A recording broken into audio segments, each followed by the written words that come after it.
Shalom teman-teman, selamat malam. Kembali berjumpa dengan saya pada malam hari ini untuk membaca firman Tuhan Yesus. Pada malam hari ini saya akan baca Wahyu kepada Yohanes pasal 9 ayat 1 sampai 20. Perikop sangkakala yang kelima, mari kita dengarkan. Lalu malaikat yang kelima meniup sangkakalanya, dan aku melihat sebuah bintang yang jatuh dari langit ke atas bumi, dan kepadanya diberikan anak kunci lubang jurang maut. Maka dibukanyalah pintu lubang jurang maut itu, lalu naiklah asap dari lubang itu bagaikan asap tanur besar, dan matahari dan angkasa menjadi gelap oleh asap lubang itu, dan dari asap itu berkeluarlah belalang-belalang ke atas bumi. Dan kepada mereka diberikan kuasa sama seperti kuasa kalajengking di bumi. Dan kepada mereka dipesankan supaya mereka jangan merusakkan rumput-rumput di bumi atau tumbuh-tumbuhan ataupun pohon-pohon, melainkan hanya manusia yang tidak memakai materai Allah di dahinya. Dan mereka diperkenankan bukan untuk membunuh manusia, melainkan hanya untuk menyiksa mereka 5 bulan lamanya, dan sisaan itu seperti sisaan kalajengking apabila ia menyengat manusia. Dan pada masa itu orang-orang akan mencari maut, tapi mereka tidak akan menemukannya, dan mereka akan ingin mati, tetapi maut lari daripada mereka. Dan rupa belalang-belalang itu sama seperti kuda yang dipersiapkan untuk perangan, dan di atas kepala mereka ada sesuatu yang menyerupai mahkota emas, dan muka mereka sama seperti muka manusia, dan rambut mereka sama seperti rambut perempuan, dan gigi mereka sama seperti gigi singa, dan dada mereka sama seperti baju zirah, dan bunyi sayap mereka bagaikan bunyi kereta-kereta yang ditarik banyak kuda yang pedang lari ke medan peperangan. Dan ekor mereka sama seperti kalajengking dan ada sengatnya. Dan di dalam ekor mereka itu terdapat kuasa mereka untuk menyakiti manusia 5 bulan lamanya. Dan raja yang memerintah mereka ialah malaikat jurang maut.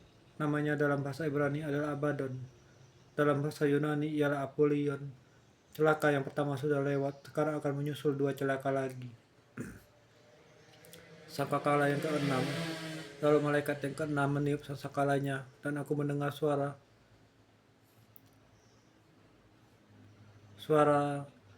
keluar dari keempat tanduk mesbah emas yang di hadapan Allah, dan berkata kepada malaikat yang keenam yang memegang sangkakala itu, lepaskanlah keempat malaikat yang terikat dekat sungai besar Efrat itu.